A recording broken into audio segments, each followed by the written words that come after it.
Okay, so on to the first problem on the last self-assessment problem set. So these are self-assessment question 6.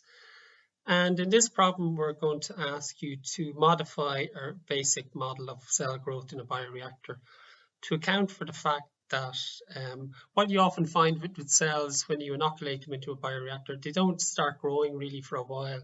And that's called the lag phase, where nothing happens. And there are ways of modeling that.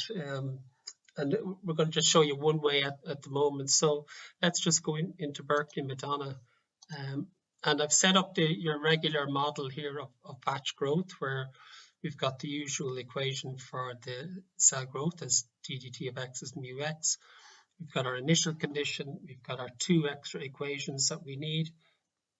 And then we've got parameter values, and I've just chosen fairly random values, just ones that are close to what we normally would use. And when you run the simulation, then you get your typical thing. The cells start growing straight away and the substrate declines. So what we want to do is modify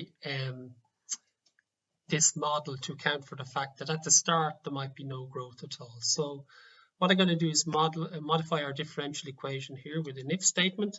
So have ddt of x equals if time less than or equal to t lag, then 0, else u by x. Sorry, t lag, lag. So in other words, once you're at or below the lag time, then your dx dt is equal to 0, so nothing's happening. But beyond the lag time, then you start getting growth. Now I have to give it a value for the t lag, so I'll just say t lag is 1 hour. And we should be in business then. And I'll just run. And there we see it. So we can see that at short times, nothing is happening. No substrate's been consumed and no cell growth is occurring. Now, in reality, if you had a more sophisticated model, you would be consuming some substrate there, because even though the cells mightn't be producing biomass, cells have to be maintained, so they will consume substrate even if the cell growth is not occurring.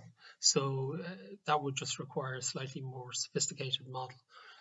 And you can see that it's slightly artificial here, in that there's quite a distinct cutoff between no growth and then sudden growth there. But that's just because we've got quite a simplistic model. But it just shows you how using a nice little if statement there can allow us to introduce events within a simulation quite easily.